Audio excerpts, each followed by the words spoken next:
We got a bit of a different video today. We got the bomb that ended the war. Don't really know what this is referring to. Let's jump into this video and find out.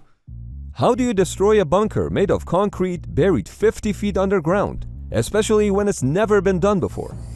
That was a challenge for the U.S. Air Force during Operation Desert Storm, as the Iraqis' intelligence and the command personnel were stationed inside concrete bunkers so deep underground that the U.S. and the rest of the coalition had no weapons to penetrate them. Right, okay. But in an unbelievable feat of ingenuity, engineering, and cooperation, the U.S. military designed, manufactured, and successfully deployed a weapon in less than 4 weeks, which left Saddam Hussein with no option but to surrender. Huh? And that weapon looks... Yo, you're telling me, right? Okay, so they're in a bunker that missiles or nothing can penetrate it. The US are like, you know what? Give us 4 weeks. We're going to penetrate this shit. Something like this. Bro, only the US, it's not what you think. Only the Saddam US can Hussein do that. invaded Kuwait in August of 1990 with the purpose of annexing Kuwait, acquiring their large oil reserves, and also to avoid paying back the money that Kuwait had loaned to Iraq, which had funded Saddam's war against Iran in the 1980s. So they invaded them instead? As economic sanctions proved ineffective, the United States led a coalition of 35 countries against Iraq, which launched multiple air campaigns with the focus of hitting Iraq's infrastructures. Right. But soon, the quantity and quality of Iraqi bunkers became a problem. According to some intelligence reports, there were up to 40 bunkers near Baghdad, where several infantry divisions, the Iraqi Republican Guards, and critical command and control facilities were housed. Oh, wow. These concrete bunkers were buried 30 to 50 feet below the surface, making them immune to direct hits from the BLU-109 hardened penetration bombs, which were designed to penetrate only 4 to 6 feet of reinforced concrete. Wait, that rocket went through... Oh my god, it's actually scary, like how powerful they are, A team consisting of U.S. Air Force engineers and Lockheed Missiles and Space Company, which had developed the BLU-109, immediately started working on a solution. How thick is a bunker, though? To destroy the bunkers, a new weapon was needed, and many options were considered, from a dense penetrator version of the BLU-109 to an unmanned hypersonic vehicle. The problem was that the development of these new weapons would at least take months, and they needed something right away. So the U.S. Air Force engineers at Eglin Air Force Base proposed a heavyweight bomb that could be dropped from a B-52 from such high altitudes that would have sufficient kinetic energy to penetrate deep into a highly hardened target. The biggest challenge, of course, was producing the casing for the bomb.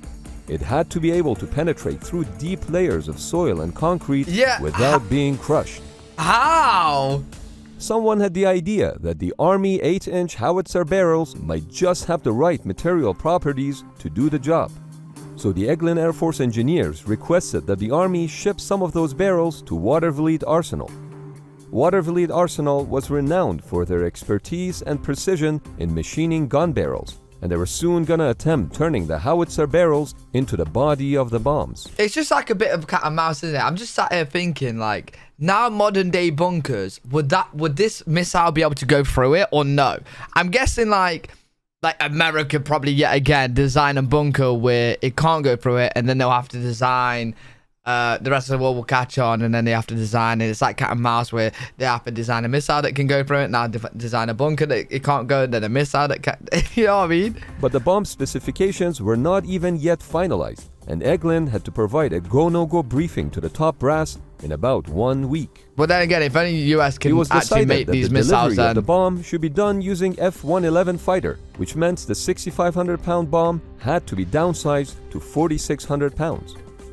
In the days to come, the Eglin Air Force engineers worked with Lockheed and also Rockwell, who were the maintainers of the offensive avionics suite for the F-111. In parallel, the explosive pellets were being produced. Wind tunnel time was booked at the LTV Dallas location, and a batch of BLU-109 nose cones was en route to Watervliet Arsenal.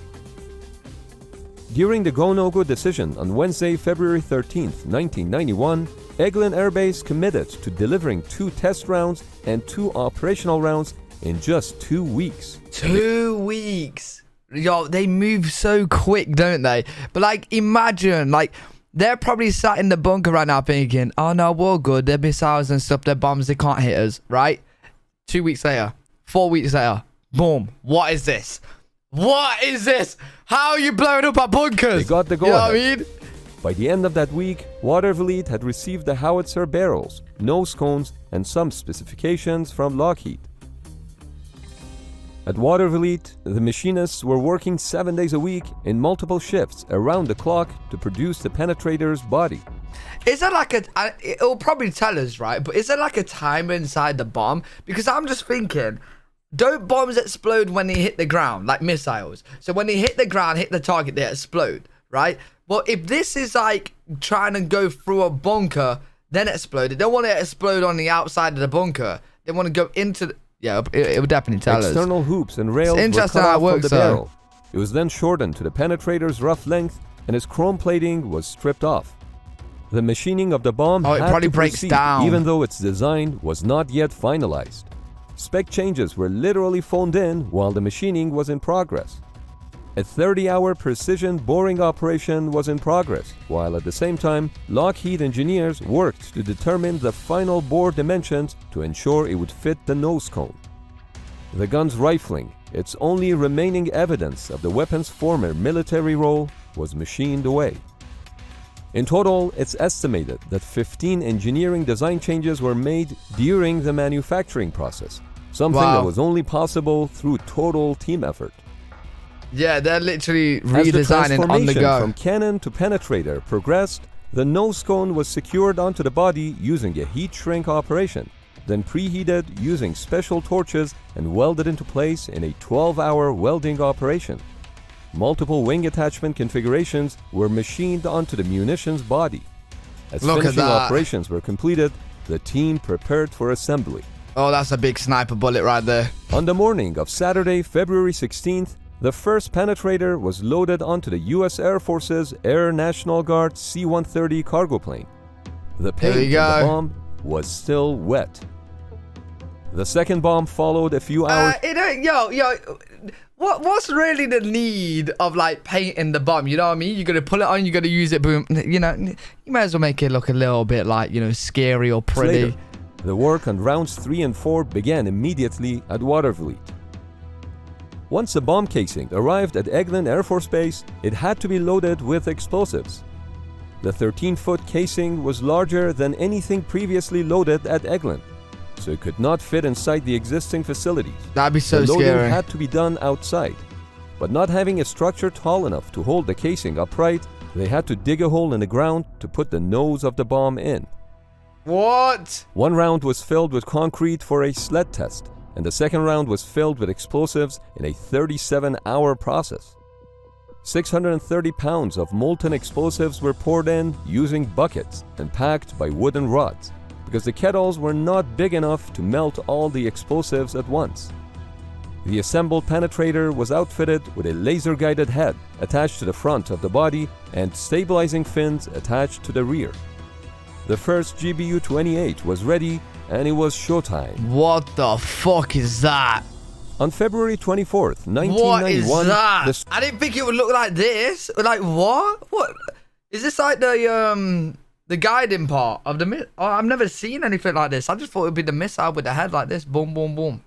No, not like a guided plane.